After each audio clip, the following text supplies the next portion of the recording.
This is Colin Digits. I'm here with the Digits Club, Friday with Unix. Mirko, welcome back. I see you're a little tan as well. How was Dubai? Yeah, Dubai was great. I mean, it's intense. Yeah, you especially when you're there for crypto events, because the events, I mean, the public events are not really. Sorry, the main event, Binance, is not the one why you want to go there. I mean, there's definitely better events than that. From if you expect something awesome, like for Right. example, I think Bitcoin Miami at the moment, we are not there, but what I saw on footage is really they put a lot of effort in there. Binance was just a hall, a few booth, and I went to the day when it was NFT and gaming because this, our expertise. But yeah, there was two games actually only presenting, and I didn't know any of them. Oh, wow. And the rest was like protocols, Anchor, Certic, I don't know, like More like corporate refinance. stuff or... Yeah, but it wasn't really to do anything with any NFT and gaming. And yeah, but this is not why you actually. I mean, if you're crypto heavy, you don't need to listen necessarily to the speakers, because some stuff is really interesting. But if you Well, you would go there consume, to make some deals now? yeah, partnerships, deals, and that's where basically the after events coming really, really well. And this is what everybody's tell you. If you ever go to an event, go to the after parties, try to get a ticket. I've been Because told that you just go there for the free drinks. there is, of course, free drinks. That's a must. Yeah. I mean, it makes the deals more smooth. But yeah, I mean, you will see like on these after parties, like 50% have nothing to do with crypto, or maybe they know Bitcoin. Yeah. But Sure. they're coming really for the free drinks. And then you have like the other 50%, I would say, where you can really talk to. And it depends on, of course, let's say like, if you talk about the tier one VC, then you have, let's say, higher client or higher net worth, networked people. But also GameFi events where we've been was pretty good. All the GameFi DeFi is more geeky, more Deegan. It's easier to make deals. Yeah, at the most, yeah, but that is really where we make connections. We made awesome partnerships, or future partnerships. It's nothing official yet, but Right. Just the talks. What was like the most interesting thing you heard of, where you're just like, that's so unique? Because I must mean there must be some crazy ideas going around on these kind of like, I assume most of these people there are either looking for partnership or looking to raise money, right? So where the people are looking to raise money, they must have some crazy things or maybe innovative. mm, it's difficult. You actually have hard time to really get the pitch, because it's really the thing how it works. Like, yeah, you meet someone, picture, yeah, that you remember, and quick message to yourself or to the, in the group, which project, and then you pitch later. So you don't really talk much about in depth the projects. You know what I mean? And And where does the pitch come? Is it like, do they send it like on Telegram or WhatsApp or? no, you do that the next day or the day after. Oh, Yeah, fair let's say enough. you create a group, you make a picture that you remember, and put the just the company name, what you're talking to, and you name the group like that, and that's it. And then you catch up with the calls the next days or the week after. It depends on how busy you are. You have no time really to, if you want to go really networking there, you don't spend an hour or two with one person or with two. So it's like really like just catching up. Hey, I'm Unix. Hi, what's up? Hey, okay, where you from? Tuck, tuck, tuck. And then it's really like, it's like you need to be very active, getting a lot of numbers, and then you sort out later, really. It's like, Yeah, fair enough. Like that's how it works. classical business conference, you end up with like 50, 100 of these cards, and maybe 10% never replies, right? Yeah. Something like this. And I mean, not in a bad way for smaller projects, but smaller projects, they coming, of course, to events to network and to raise funds and to build connections, because they're not yet live and they don't have maybe a buddy or a big brother who can maybe assist them. So, and again, yeah, like I got direct into a conversation with someone because it says, they have a game they can show you right now. and it cost me almost 40 minutes because I don't want to be rude. You say, hey, this is a shit game, let me go. I cannot say that. You know what I mean? So it cost me 40 minutes, and he was very passionate about it, and he did so much effort. He gave me a whole demo on the USB, but in no way I wouldn't touch the game, because it's really like, it's a hobby from him. He's basically the only guy with a friend who developed that. Right. It's not really from a business point of view would be a good partner or project potential. Not where we are. And don't get me wrong. Fair. I'm not mean it that we are like better or something, but it's so hard. No, but you would put so much time and effort in that, and it's maybe not worth it, and then people will question you why you wasting so much time there. Get better, support the projects like we want to sign up, for example, Shrapnel, Block Lords, or other games we have on our list. Better support them, that we get really good partnership, that the launch succeed. So don't deal. I mean, if you have time for a second layer, where we basically launch these type of games, okay, then it makes sense, but we don't have that yet, or maybe we never start. So yeah, that makes sense. Yeah, but it's interesting. I mean, it's really interesting. I mean, we made a good contact with Yield Guild, for example. There's something brewing, I would say. The alliance is coming. Let me shoot you some questions on the Launchpad. Yeah, because I've been talking about the Launchpad, but things have been changing. I spoke with Andy on Wednesday for an hour. First question I have from the audience: why is it called Final Round? Is it the assumption that you would only do public rounds? No, the final round is like, what is the IDO or the IGO or the ICO? It's the final round before you go live. But what if you would do a private sale? What do you mean with the Launchpad? Okay, then it's like the round before that. Second last final round. Yeah, I mean, we have, if we have also the first round. I mean, then maybe we make a second round. I don't know. Yeah. So that was what I was thinking when I saw it. I did mention it in the video and in our Discord, because now we have a Unix separate thread, right? We made the changes to the Discord and everything. And the first thing I pushed there was, it's called Unix Final Round. They have announced it. And the first comment we got was, is it only going to be the IDOs, right? Because that's what people assume with the final round. So we think alike, but then of course, if you would ever do a seed, people would be like confused. But you are confirming it's just a name, and you still will have the opportunity to do private. Yeah, I mean, mostly, I mean, in general, you associate the IDOs with a Launchpad. Everybody talking about. Yeah. So that's why final round. That's like the final countdown, something like that, and then after that, you're live. The next step is only listing, so that's why final round. And, you have like seed, private, public, and then it's basically live. So that was the choice. And we had actually, what was the first name? I think we had last round, but also it was too negative, last is like, okay, after that it's over. So that was one no point. Final round's good, fits the brand as well. What happened with Delesium, how is it pronounced? Because obviously the thing is, it was announced, then Andy told me it was pulled back, it was on the socials, then it was no longer on the socials. What happened? No, I mean, there? we have it announced still on the socials, but it's like we have no confirmed date. So the only thing what changes, they moving now to they're moving back the launch date.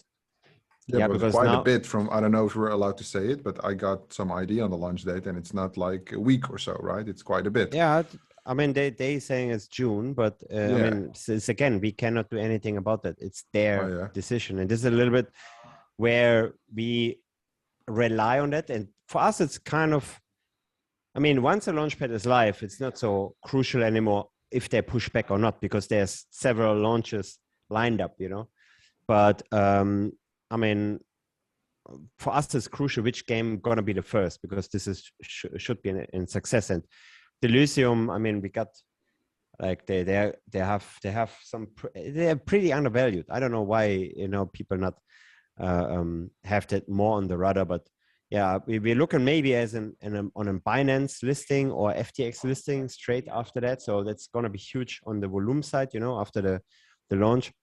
For And again, Delusium or for Unix? no, for the Elysium. Okay.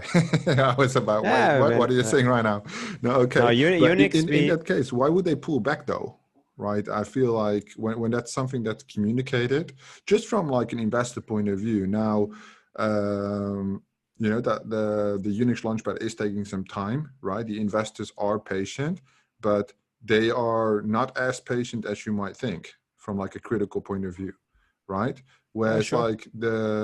like I talk shit about Engine Starter all the time, right? And we're just talking as friends. I know you represent Unix and all, but I talk shit about Engine Starter all the time. That it's just declining. They don't know what to do. The price is moving down. But I checked last evening their calendar. It's full, right? They're launching a lot of projects. And the thing is, of course, the first launch got to be a big launch, right? Hopefully, at least a successful launch.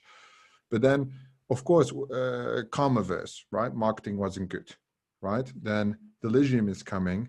So maybe like 90% of the investors aren't on top of it, but the 10% that are is like, what is the reason that these products don't want to launch when the market conditions are kind of better? Are they waiting for like a 60K Bitcoin before they want to launch, or why is it that they're postponing? I mean, for the total detailed decisions, you're not involved. Yeah? I mean, this is what they do internally. Yeah? I mean, we are definitely giving advice, you know, when and so on, and we're trying to do that in our favor, right? I mean, we want to get also the best out of the launch, especially on the first launch. What exactly is the decision on them? I'm not pretty sure. You know, like maybe they have they are not ready live development, you know, whatever. Like maybe they have a pullback, maybe there's something, maybe who knows? Yeah? I don't know. Maybe they're onboarding. What we heard, they're onboarding another VC, a big one. Who was that? Maybe that's the thing. You know, maybe they want to take that as a not a marketing push. You know, having maybe another VC round, having more noise about it, and then go to the launch. You know, so there's many different reasons, and as more, you know, and it's of course you have an agreement with these projects, but you don't have the set date, right? I mean, we signed, for example, agreements with Shrapnel, with games, what was a very long time, you know, still until the launch take place.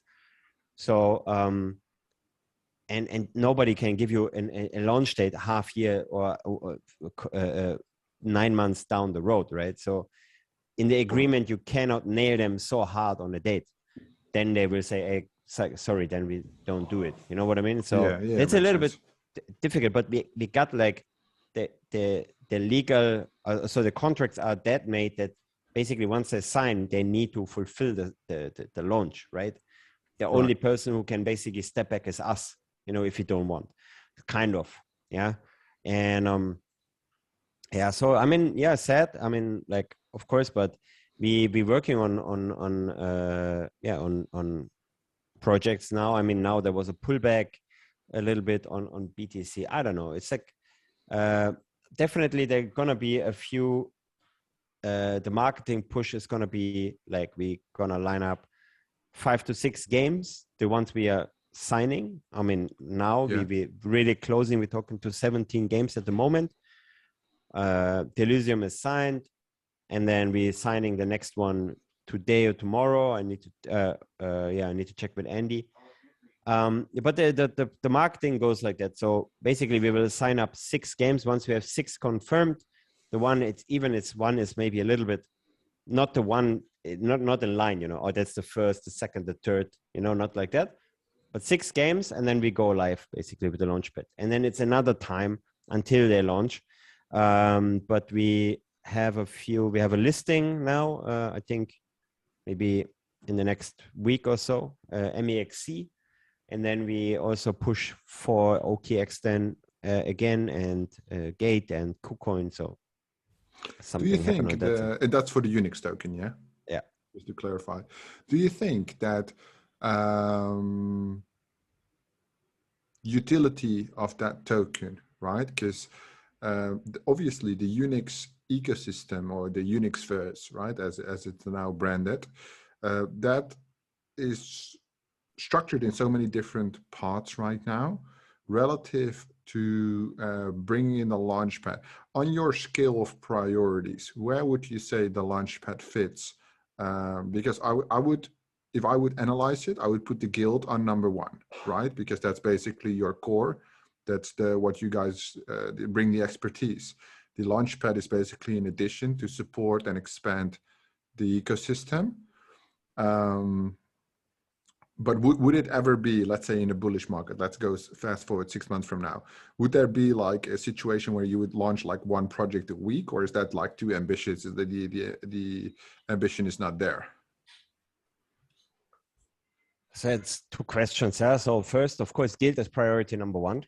I mean, and what we said that basically Unix gaming is the guild part, community, streaming, YouTube, all that what we built there. Plus of course the token, where the token was created. But the token utility not really comes through these gamers and through these people. Like it's a revenue stream for us, but it's basically not the ultimate utility. It's like it's not a investor community you have here. Like I had yesterday a panel with Jason Brink from Gala and Animoca, the CEO, and we had a topic because we have a third person now in GameFi. So we don't have only the bigger investor, the retail. Like we have, there's two categories. It's all usually in blockchain, they're financial driven. Yeah. So now you have also in blockchain players. They don't care necessarily about finances, so they are not, they're in the Unix guild, but they are not, for them, the Unix token have no value, they don't, right. Yeah. It's some they see therefore for the experience maybe. Yeah. Or for like play to earn games, but for them to have the guild have an own token, some of our, if they would be more heavy, crypto heavy, then they would be maybe proud of being in a guild, and this is our guild token. You know what I mean? So, but the point what I want to highlight is like, so the guild cannot effectively, or the players cannot effectively support the token. And that's why in the very beginning, when we started to go the journey in July, we know that already, because players not necessarily are investors, right? I mean, they might invest in maybe an NFT, but not they're coming here for the gameplay and what I need to do. Same as in real life, I need to buy a computer game, a DVD, in order to play. And this is the only purchase they do, and nothing else. You know what I mean? So, and that's why we said, okay, the Launchpad. Actually, Launchpad in the beginning was at the end of the roadmap. We didn't want to go live with the Launchpad right away. I mean, we had different plans. So we switched it basically because we didn't know, what actually the token holder who bought into the project, what was their wish, or what is their and even the Launchpad was at the end of they said Launchpad. So we changed the whole plan. We said, okay, Launchpad, right away Launchpad, and then for us is actually now how everything turns out with the DAO Maker partnership, and with our partners who are on this. It's not just a partnership; it's a JV. It's a separate company with an accelerator. So and that was actually a good decision, because this drives utility to the token. So it makes perfect sense for us now to have, of course, the Launchpad now running, but the good thing is the community is a totally separate part, and it's running itself. I'm rarely involved with the community. So Sali, actually, who is now in Bali, one of my, let's say, my right hand man, he's taking care of the community, anything like breeding, blah blah blah, all this. So I'm like the project manager. So we launch now the Launchpad. Then Andy will remain on the Launchpad with the team we built there. Then we move on the app, and the marketplace is also already the team is in place. It's also, again, it's a joint venture. And and now definitely this is also how we prioritize. It's like guild, of course, because the community, this is what made us strong, and what always, if we focus on that, we have always the USP for the Launchpad, that we have so many players in community, and the gaming community is also the USP for marketplace, because we can plug in, or any game, for our partnership calls, wherever we can say, hey, that's our people, that's our players, let's go. And that's what people like, and from priority is really how we set this up. And we have this bonus project is basically the mobile app, where we working on an additional feature now.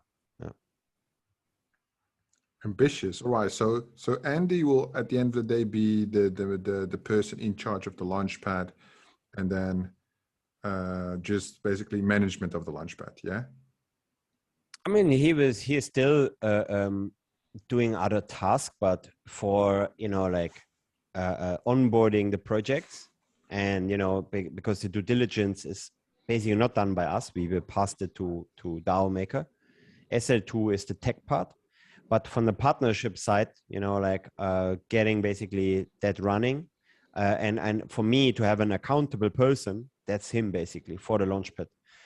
For the marketplace, it's gonna be not one from the direct Unix team. We have basically Alan. He's the CSO of Gary Wiener NFTs. Oh yeah, you told me. He's basically the tech lead there. So that will be the person in charge on the marketplace, and on the tech side. And then we have 3 layers of partnership teams, basically what we're building now, because you have the Launchpad partnership team, really, where the conversation goes. If it's launch, okay, then we have 1 layer. It's really for partnerships in general, for token investments, and then onboarding into the app, what we built.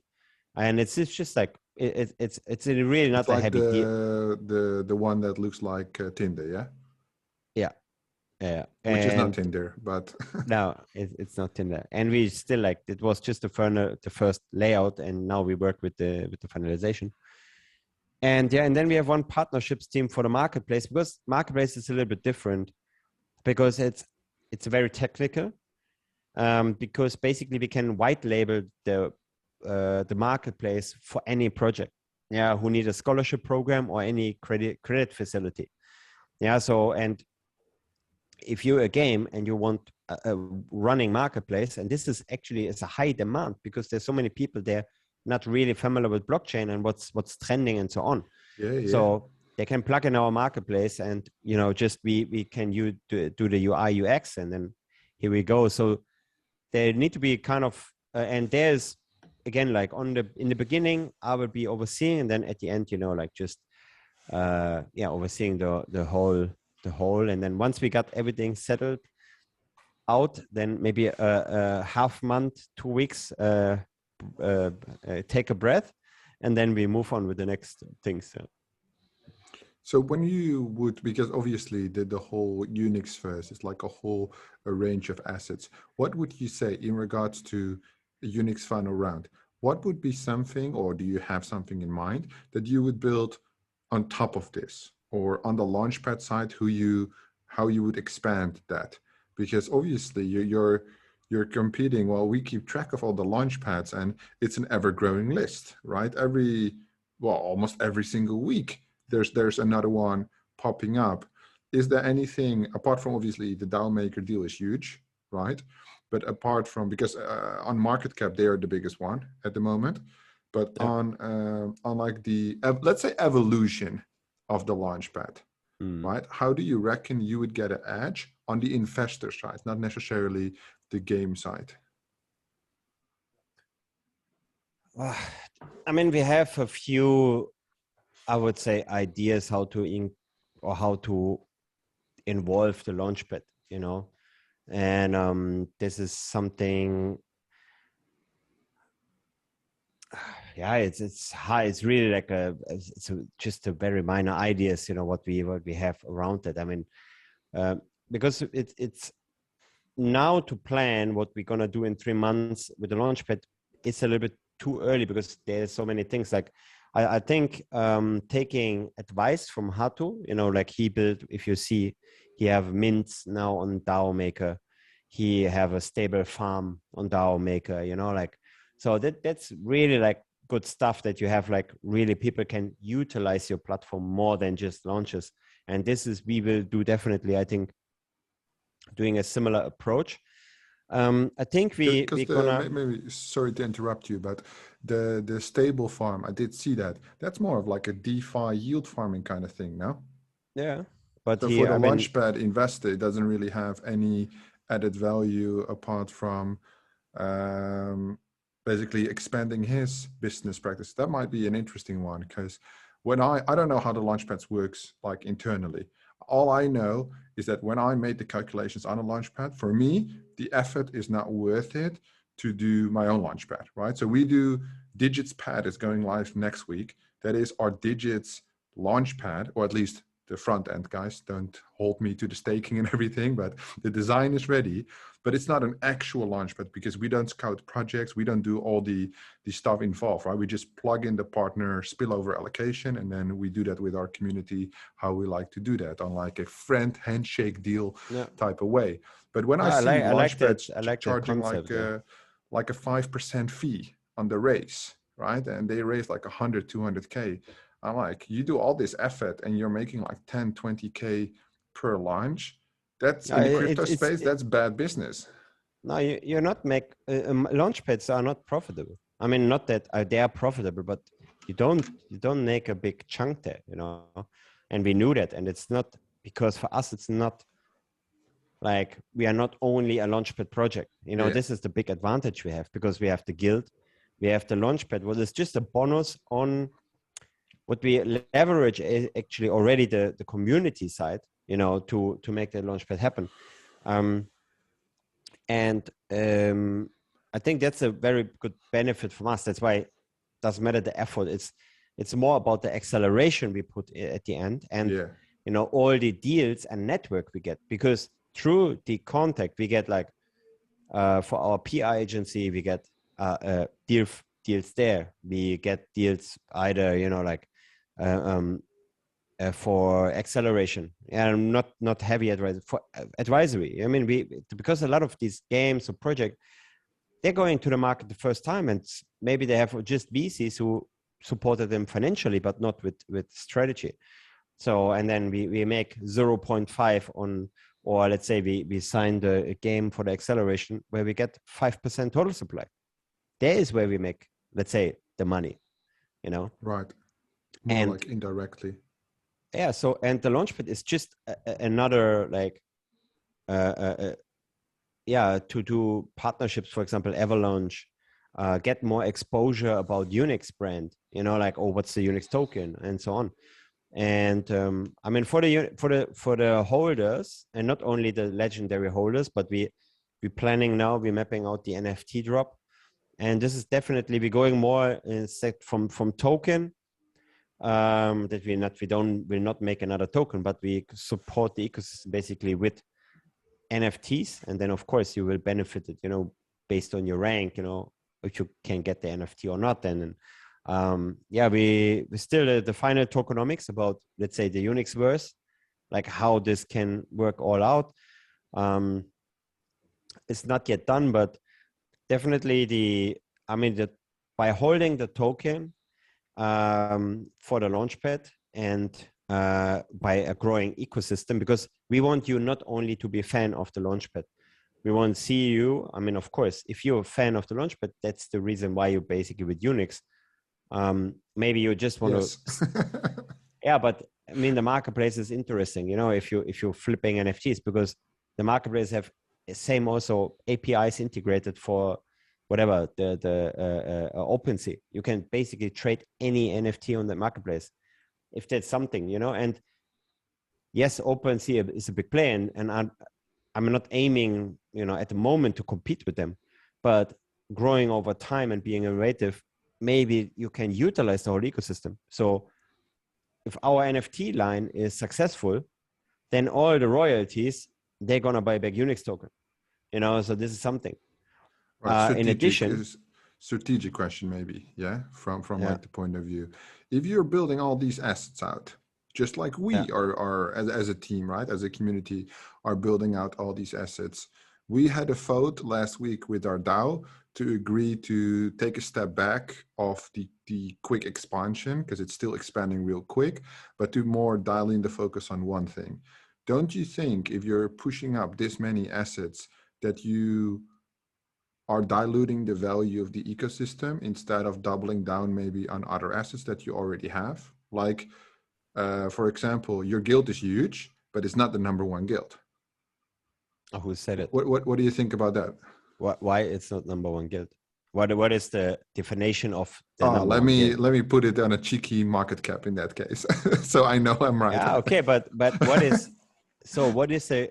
But there you need to think about what's the value of a guild, or what is the actual purpose of a guild. Because if the purpose of a guild, and let's say you compare us with Merit Cycle, for example, yeah, Yeah, and I think they are number one in market cap. They surpassed Yield Guild. Anyway, they are not a guild. If you think from what they're doing, they are not a guild, because a guild or a gaming guild is supporting the games, and the only way a guild can support games is with players. They advertise they have 3,700 players, you know, where we have way more players, you know, and they change, for example, and I'm not saying, I think that they have a very good strategy. They have a very good, you know, they have the right connection and so on, and how they manage the treasury and all this stuff. They're really good, you know. But for me, I have a different opinion about what is a good guild. And for me, a good guild is streaming, live streaming, gaming, tournaments, being the best players, having the best players on board, having an esports team. That's for me as a guild. And not, that's why we separate the guild, and that's why we have the investment side, you know, the fund, separated from our guild part. So, and this is something what you said, like, we focus on that. We are not stepping back on that, but we have an awesome team in the guild. We're expanding. We have, you know, our YouTube is, I think it's a very good tool. And maybe you saw some of the videos. It's not mine, but from the other guys. It's more about gaming. It's for gamers, you know, and this is our goal, you know, on the guild side. We don't want to be. We want to become the market cap leader because of our other projects. And that's why what you said, like, yes, maybe your community is, I don't know how many, I really don't know how many people you have in your team, tech side, marketing, and so on. Oh, okay. I thought you were the community. Community 10,000, the team 36. Yeah. So I really don't know the positions, but I mean, we expanded, or we think, if I would have the feeling it's too fast, I would stop. I mean, I would stop the app, the mobile app. It's not necessary to. It's a bonus, but you know, I have a strong team on that, totally remote. I don't. We have just a weekly call, update about the features. Again, the Launchpad is taken care of. It's developed. After that, it's live. After that, we have the one marketing action. And this is something where everybody need to work together. After that, it's hopefully running itself, still new. You have a team there with experts. Yeah. So there is no distraction for me or other team members who are not involved with the Launchpad. It's very clear. You know, the community is not talking to the Launchpad guy. Of course, if there's a lead, then they funnel to the head of marketing, the head of partnership. You know, it's so simple. And the marketplace is also outsourced, let's say, not outsourced, but taken care of. So yeah, so basically all the departments are like compartmentalized, right? Yeah. And then basically there's one overlapping management team that just connects yeah, and all these projects also different entities, yeah, because you need to, like, it's different entities, but still they're using basically the Unix token, you know. So because the Unix token, basically the company who's running or managing the Unix token is the equity company. Yeah. So you have the company with the token. This is the one Yeah, they have value X, depends on your token.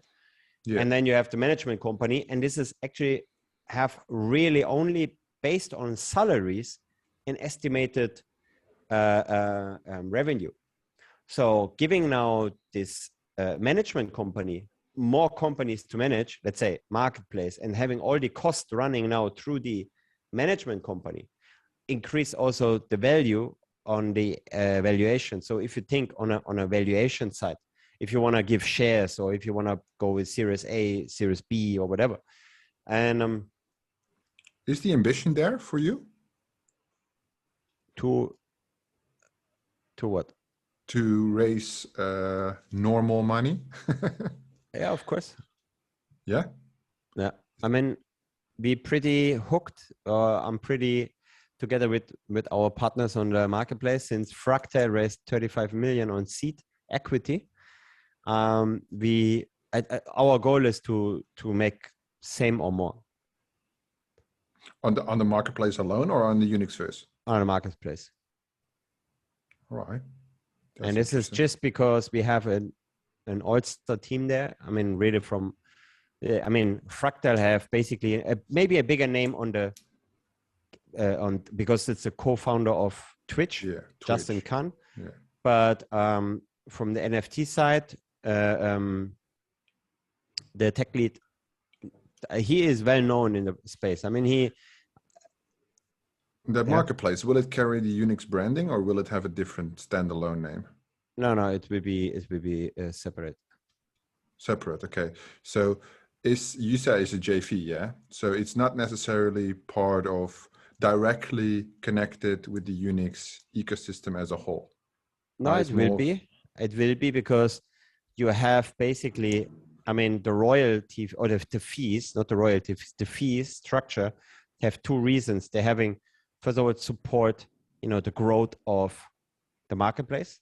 Mm-hmm. And the second is the leasing model, what is basically, or the whole credit facility is brought to them by Unix, and then we have also fees, what again, supporting the token. Yeah. And it's also like we have all the white label deals. There's many deals what you do basically under the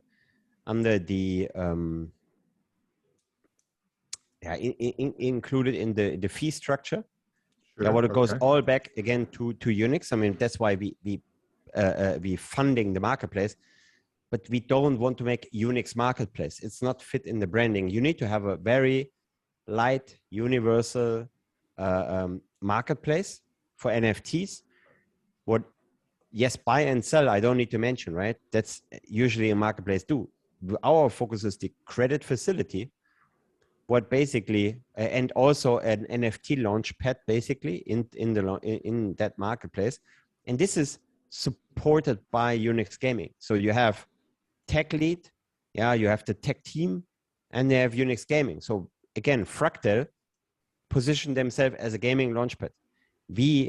Yes, credit facility, borrow lending, collateral, with the NFTs and the leasing, yeah. And then there's Unix Gaming. So you have, again, the brand is there. So it's Yield 3. It's called basically the company who do that, where we basically partner with or have also shares in the company. It's Yield 3.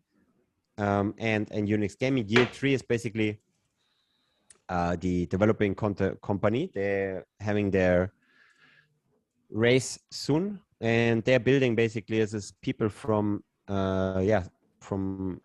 Dune and other people from the space. So they're building basically DeFi and NFT data, and this is a huge market. If you see Nance and Dune and all that stuff, Dune Analytics. And with them, we did this basically to two companies. And it's very clear. Unix, the operator, Yield 3, the tech partner, and that's it. So. Damn. Every time we talk, we learn something amazing. That's why we love to have you here. I just like the vision, Mirko. I'm ambitious, but you are on a different visionary level. I love it. When I just beyond the ecosystem, it's like, what you're working with, but that's what Andy told me in the beginning. And that's why he said, you are the CEO for a reason, because you're 3-5 years with your vision. ahead of what's happening right now. What do you think in terms of, because I asked this question to Planet Mojo. We spoke with Planet Mojo yesterday, and I asked them the same question. How do you think your ecosystem can adapt to the vast majority of changes that are ongoing in crypto related to NFTs? Do you think that's an opportunity, or do you think there will be some bottlenecks along the way? Oh, I can't hear you. Now you're muted.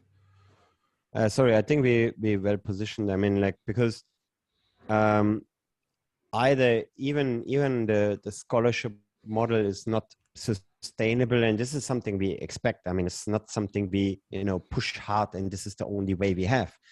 So even free to play is the answer, and this is my personal opinion. I still love the fact about these economies, and I think they become more stronger. But I think it will always have a limitation on players. Yeah, so play and earn games with only cryptocurrency. But I think free to play is going to be good. So we open for both on the gaming side. Yeah, because we very neutral. We support actually the traditional gaming, and hopefully because it will be one someday. Now it's separated, but it will be one. On better, we position ourselves very open to both on the gaming side. Launchpad, right. Anyway, it's like the projects are defining the trends, like, oh, this is now the trend. We are there. This is the project, what is going to be launching. So there is no really an issue with launching. You need to make your due diligence. Very simple. You check valuation of the token. Do they have an exchange listing after the listing? It's all about due diligence actually on the Launchpad side, and a good, if you have enough, let's say, buy power on your holders, then you can launch even every week, projects. So this is really depends on how we need to analyze data. That's it, how many holder we have, are we sold out or not, how fast we were sold out. So, and then you can either scale or keep it, you know what I mean? And yeah, marketplace wise, we are actually building a little bit like both, because you can either just trade regular NFTs, but also gaming NFTs. Because, for example, if you go on OpenSea, you cannot find an NFT, for example, from some of the games, So there is no, I mean, of course, there's no Axie because it's Ronin chain, but you know what I mean? So you cover both. Yeah, you have regular the blue chips, the art thing, right. And then you have basically the game NFTs. So buy a game, select it, you click on the game, and you get the whole selection of the NFTs. Plus, you can select, you can rent it or lease it, And I don't know if you can do it. The ultimate would be collateral. So basically you land the board app, or you put a board app as a collateral, like Nexo. Yeah, you give, for example, let's say 100 ETH, and then you can borrow X amount of USDC for that. So this is something we want to achieve. But this is, again, it's more about the liquidity pool, what you have, if it's possible, who's backing that, where we get the funds from, blah blah blah. So it's a longer process, and it's a lot of because then you become basically a custodial or something like that, if I'm not mistaken. So it's really like a little bit more difficult. But yeah, we're working on. So you have everything covered in the Launchpad, basically, plus a mint function, as a bonus. Yeah, and then expansion-wise, I mean, we're building, and this is something we're working on 2 more things. 2 more. Yeah, I mean, every network you get gives you more ideas. The first project is basically, it would be a GameFi blockchain event, hosted Diverse, Unix, Sandbox, Entrepreneur, Dubai, Coca-Cola Stadium. Digits. But this is Digits. But this is super alpha. I mean, we have serious conversation. The event would take place in October. So, but this is something, like running a whole blockchain event. You can make just with one event 3, 4, 5 million, plus if you have an NFT sale, man, you made, on top of that. but it's not about really about the money. It's more about exposure and branding, you know. In the same time, so what we do with, you know, with the NFT race, and we have a conversation with some guys, and I think this may be interesting for you as well on maybe on other levels, I don't know. And this is something we partner up with. It's basically, they are like OGs in crypto or minting crypto projects, NFT projects. So, I mean, they have a simple strategy. So they have a whole team with NFTs, packed with NFTs of alpha groups. They have 4 or 5 mods in these alpha groups. Whenever there's a new project or they get hired for a project, they basically start talking about the project in all these groups, you know. And even the mods, you know, you pay the mods, that the mods is also supporting these Yeah, it's just projects. like underground guerrilla shilling, basically. Yeah, but it's effective. So Yeah. And for our NFT mint, it's gonna be the noobs, you know, every game, because we want to be gaming associated. So the noobs, they are basically, yeah, I think we're thinking about 1 Ethereum now on the mint price. We just consult, just write 1 minute. I had to leave the call with the NFT guys because our call started, but it's very interesting. What is So, yeah. is it like, it's the Unix NFT, but what's the utility for this NFT? It's basically the noobs. So you get the uncommon, the common uncommon tiers unlocked with the NFT for the Launchpad. Yeah, Okay. because it's lottery. Yeah, and we have the various randomness function from Chainlink. So this is a very good support for that. So we have basically all the NFT holder can take place in the lottery of the Launchpad. Yeah. Then the funds, basically, part of the funds going into our fund. Yeah. And basically by not distributing the profits of the fund to the token to the NFT holder. So basically buying that Unix token and rewarding the NFT holder with the Unix token.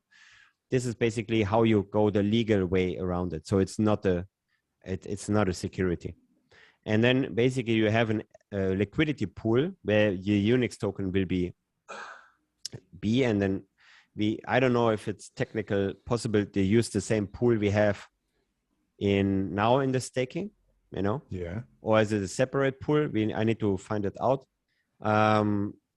And yeah, and then you can basically, or we distribute straight to the token holder. This is still something we need to consider. If this is not working, but hang on, yeah. So you mint the NFT for 1 Ethereum, right? Then you get access to the 2 lottery pools, right? So you can play the lottery for each launch, right? Okay, the money from the raise of the NFTs in Ethereum goes to the VC, and the VC is going to buy back Unix token and then give that to the NFT holders. No, the VC is investing in projects. Okay. And with profits, and this is estimated profits, we buy back Unix token. Okay, which over time. What happens with the tokens? Are they burned or treasury? So there's 2 options. What you can do: either you buy them back from the market if the market is, maybe there's whatever situation is in the market. If it's an uptrend at the moment, so why you buy back additional? So basically you give back from the community treasury and you keep the cash for a while, you know, and then so you basically increase a little bit. It's a little bit option of that, or you do both. And this is basically additional buyback of tokens. So because you will have until, you know, all the VCs, of course, who will be vested, you know, in January next year. There is, of course, it's kind of I wouldn't say sell pressure, but we already reduced the vesting rewards and everything. So just an additional measure, basically. Yeah, exactly. But also, if we can fill up with revenue from play and earn games, with revenues from the fund, with revenues from the marketplace, with revenues from, whatever, fill the pool. So buying back tokens from the circulating supply, putting them back in the pool. So you basically have creating a pool with a high APY, what allows people either to upgrade until a legendary tier, or they are rare, whatever, or they're gonna sell it. I don't know. So, and taking more. The goal is to always to buy back more as needed, and then this one we want to put back in the staking pool. Yeah. Okay, and then the NFT holder has basically unlimited entries to these lottery number 1 and number 2 entries on the Launchpad, right? For every launch, they get lottery tickets. That's basically the utility of the NFT. No, that's one utility. I mean, the app we built is basically it's in the beginning, of course, it's free. Later on, we work with subscription, and then you have a smaller and a premium subscription. You have free access there. Once you're an NFT holder, the marketplace, we're looking on reduced fees, on transactions. Right. Okay. So there will be like a wide assortment of utilities across the entire ecosystem. Exactly. And also it's also in our roadmap, and we not yet have anything done. We just let some people draw some, drawings for gaming gear and merch. So this is, it's something what we built. And this is now something, so the funds, what we raise is also basically the ultimate goal is to get our own elite esport team, like a traditional one. Yeah, and you need to get basically funding from VCs as sponsor, plus Unix Gaming own an esport team with everything, with trainer, with a facility, and so on.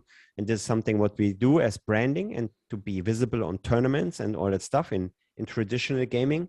And of course, tickets and stuff like that will be included in the NFTs. Yeah. So if there's any future tickets, same as if we launch the blockchain event, we will always like you have kind of tickets, like what you can give away to people with the Unix NFTs. That sounds cool. That sounds real cool. I mean, that's but actually what you have thought about it a lot, I assume. Yeah, I mean, like I cannot sleep tonight because I had a call before that, not the last one, the call before that, about NFTs.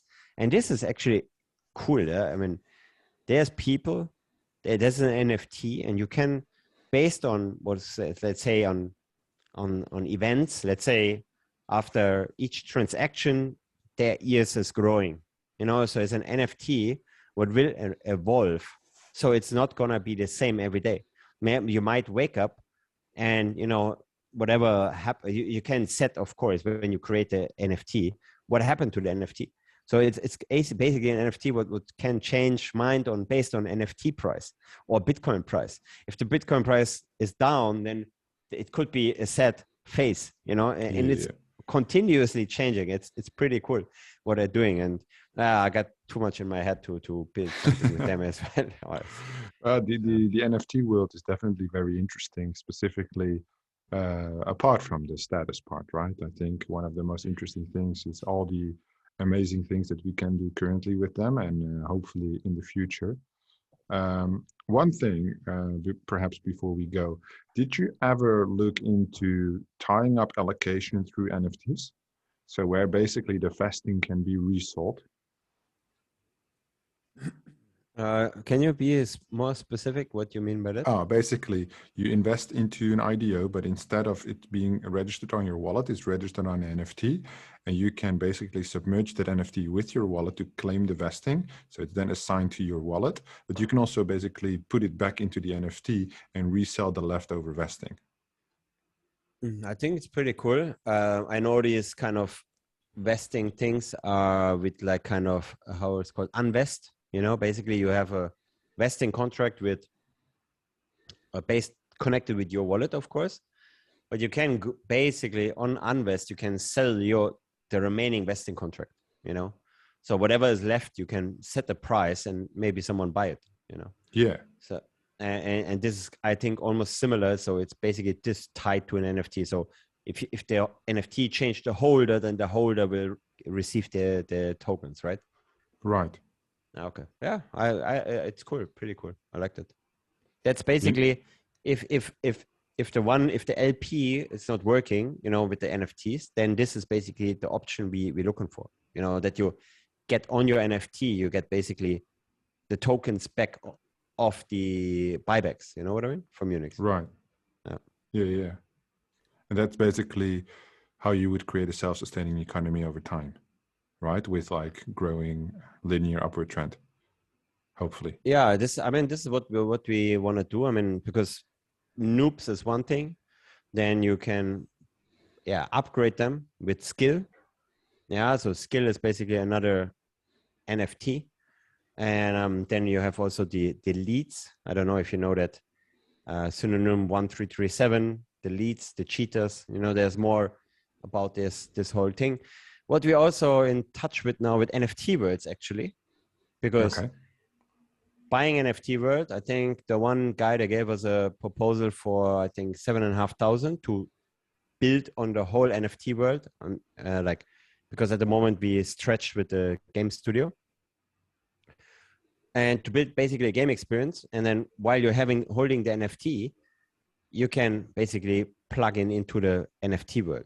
You know, like the Minecraft world. I mean, you can do that anyway, but cool. It's just like grabbing here new things coming up, you know, or other metaverses, wherever you basically. Also, this is interesting. What I told you about drop the land. So having a land there, you're holding the NFT, it will recognize, are you holding this NFT? Then you can access VR wise or whatever, or virtual in this kind of metaverse experience. Yeah. So, and this cool.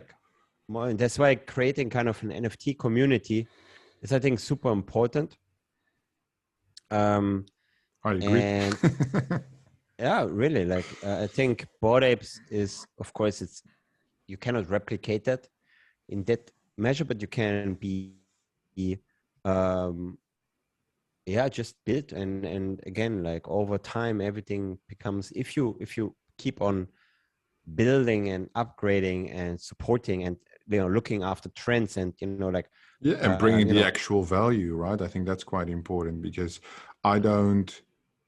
from a business point of view, I don't see why the Bored Ape Yuga Labs structure has the valuation that it has, right? I think that the valuation promise, but that's a whole different conversation. It is. I mean, it's a bunch of numbers you put together. Yeah, in Neo Tokyo, there was a good conversation on it the other day, because basically the utility of that entire system is the future promise of money, right? Which is one of the most ridiculous things in crypto, because that is a time bomb waiting to happen. Right? It's really interesting to debate. And Bored Ape saying, we are not here for the money. You know, this is the first thing they're saying. You know, it's like, so it's kind of, but it's. Yeah, time will tell, obviously.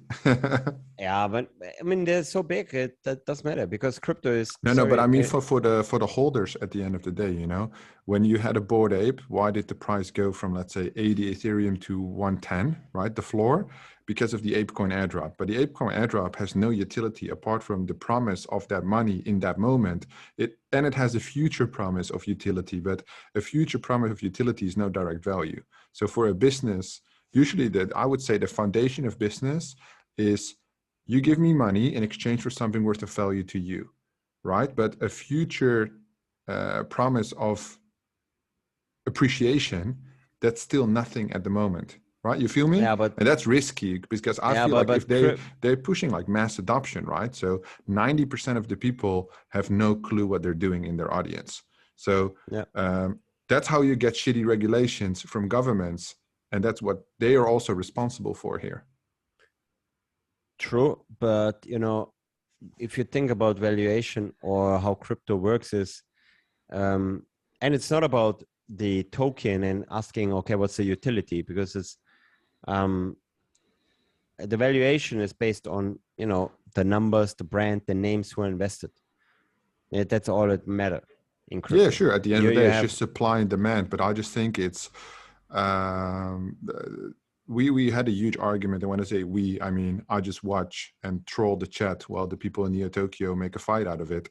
But they have like, oh, the floor price is decreasing, right? The floor price talks are always super interesting, because that is, the floor price is the perfect resemblance of what the market thinks your project is worth at the end of the day. If it's low, it's low. If it's high, it's high. It can change at any moment.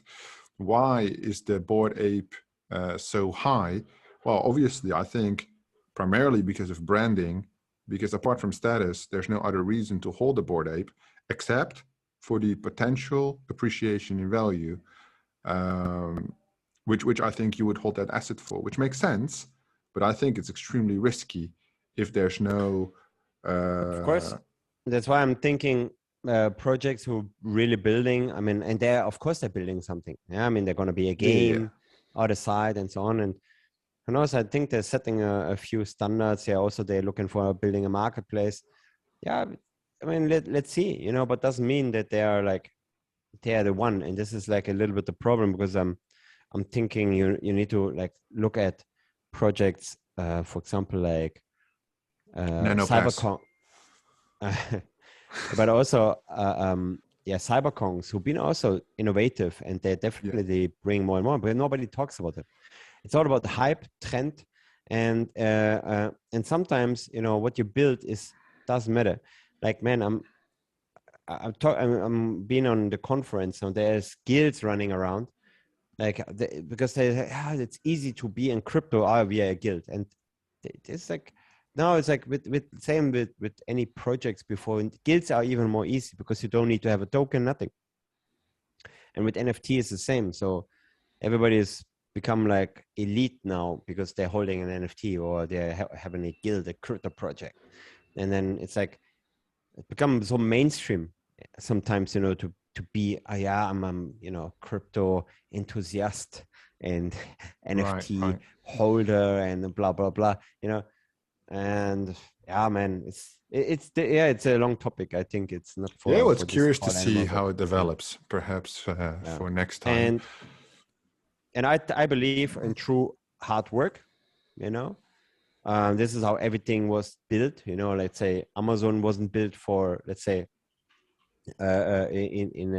just with one NFT drop, right? Amazon was built because people working and working and working and working, same as Microsoft or other companies or big companies. And I'm not saying that Unix can be one of these companies, but we can definitely building in gaming ecosystem, you know, with merge, with events, with esport, with Launchpad, with the marketplace, you know, with all tie in one. And then it just takes time to build, you know. And then, of course, you know, the good thing is like all the things we do on the one side, let's say guild, get leads, pushing to the partnership, okay, cannot convert it. Maybe it's not the Launchpad partnership, but it's the app partnership, or it's a marketplace partnership. So we recycle basically, or at the end, the ultimate thing for us is once the tech lead is, the technical side is covered with separate teams, then all it takes is basically partnerships teams who are trying to new partnerships, onboarding, being innovative. So, and that's, you know, where we are good at. Like Andy is a salesman, and we all work with passion, you know, and this is at the end what counts when you go to these calls. You know, that you have a true gamer somewhere talking from the heart and supporting gaming. You know, that's why I said, I believe there's also other guilds, and I maybe even past DAO, and they're from token, maybe they're lower than us, but maybe they are even heavier gamer than me or us, you know? So that's why it's what you said about guilds. I mean, and I think the guilds, you will see a shift in that, because tell me what Yield Guild, Merit Cycle, all the other guilds have on their roadmap to support the token effectively. There is none. There is nothing what really stabilize the token. So only marketing, because if you invest in new projects, let's say you buy $1 million of Mojo tokens. What will be happen to the token on the, you know, not this token, the guild token? What will help that token? I mean, you know, at the end, maybe with profits, they will buy back the token, but this is the only mechanism, you know? Yeah, but you can't keep doing that at the end of the day, because the supply at some point will be so little that, I mean, like when people say buyback and burns, when I look at that, it's always not a long-term strategy, unless you initially dialed in the tokenomics wrong and the supply is just too big for what you think it's worth, right? Then you can do buybacks and burns. But if you would do buybacks and burns consistently, all you're really doing is manipulating the price, right? Through a legal way at the end of the day, but it doesn't show. If the market would value what you're building and what you're doing, the price will go up because there will be more demand than supply, which means the price goes up, right? So that's the ultimate way. Except there's no changes, or because definitely yield guild could make a move, and then they would be ahead of us, you know, because they are like just have the name, you know, and they have the capital. Merit Cycle, they clearly told what they're gonna do, and the rest of the guilds, they are not on that level to build out more. I mean, they're not looking at these things. We have now this guild round table and we talk to them. There's not really ambition. Maybe they're not as ambitious, you know. Like I spoke with an entrepreneur last week in the crypto space, and he said, yeah, you know, I'm from a tier 3 country and we make with our entire team $50,000 a month. We're fucking rich. We don't have to build more. It's good. You know, he said, I have little kids. Everything is fine. Where we're like, you know, although probably we have enough money living in a tier 1 country, still it's more about the growth, the expansion, the ambition, the dream than money. And that's why I like talking with you. That's why I like talking with our other partners, because you quickly see in these crypto projects who's in it solely for the money, because crypto is hot, crypto is trending. It's relatively easy to raise money. Compared to the people who are actually passionate. The Planet Mojo AMA yesterday, I thought it was great. They were the first AMA for us who brought 4 of their team members, right, for their team. Not one. Normally it's just the founder or like a marketing dude having a chat, but 4 team members. And they're so focused on their game that I hit them with the difficult investor questions, and they had to think for a second, right? Because it's like everybody's just so focused on their stuff. Yeah, I think that's cool. I think there's a lot of store in the market. I mean, for us I personally think when we build right, and we also need a little bit of luck, you know, that the marketplace maybe hit the right timing, you know, we get the right partnerships, the partnerships was kicking off. I wish that our token, because that sometimes, as you said, you know, your perception is, who's the number 1 guild, you know, but this is how crypto works. People looking at market cap, you know, looking at this and that. And even though that our community is like our guild and players, that in my opinion is one of the strongest, I think end of the year can be Unix gaming, maybe not market cap wise, but you see at least that there is movement on the token because of development, you know, and this is something what maybe others missing. And yeah, let's see. And latest after maybe the blockchain event in freaking October, and if this really happens, that we are with side on side with Sandbox, CZ, and so on, Gary V hosting an event, then people need to ask really the question, who is Unix gaming? You know what I mean? So it's like, and if you have an esport team, it's like people can close their eyes from something, you know. And we now have our CMO is started since April. He's really, I think, good addition, because I have less headache, you know, about marketing. Who's that? Really... I didn't see him yet. Timothy. We can get him on a AMA maybe next Friday. Yeah, that would be nice, because I spoke to Nick this week. Yeah, I mean, he had to catch up a lot. You know, he's jumping in. He just from one job to another. And I mean, not like I would say major projects, you know, because usually like these people, they're charging all-star fees, but yeah, it's good guy, ambition, gamer, and he come really already with amazing, you know, improvements for certain things, things I'm just not have no time to deal with, you know. And but now I have someone who really deal with it. And he's again like what we like is, what I like with him is, it's not someone who it's marketing. No, he want to be involved in talking to the games because he is a freaking gamer and he is like Right. now same as us, you know, we want to, you know, like, oh, this game, it's like he can't stand still for that. So that's important. And yeah, I think it's a very good addition. And yeah, there's definitely a lot of work going on. And yeah, and for the Discord, just by the way, maybe you Monday, I think, yeah, maybe you have time to Monday. Yeah, I was supposed to meet Nick today, but I don't have time today, so I'll text him and see if I can help out. Yeah, no, because the also we have several bots we want to integrate and several private groups where we want to take basically information from and just redirect them to our Discord. Pretty solid alpha groups where, you know, have calendars and for NFTs or any charts, you know, what posted and so on. And then, yeah, also dropping then the analysis sheets we do about the games, you know. So there's people have something to do in the Discord, you know, that's, I think, very important. Yeah. And I mean, like, it's a community after all, right? So if there's 80 to 100 announcements per day and it's all about play to earn, then it's not really the best place to be for an investor. But if you got charts and reports and that kind of investment opportunities information, then yeah, that would make it a lot more interesting, definitely. yeah, that's why, I mean, it would be good because I would know how to set it up. I just don't have enough time, and I would get also your input because I have a very nice community. I see, you know, how the channels are really like, they're active, you know.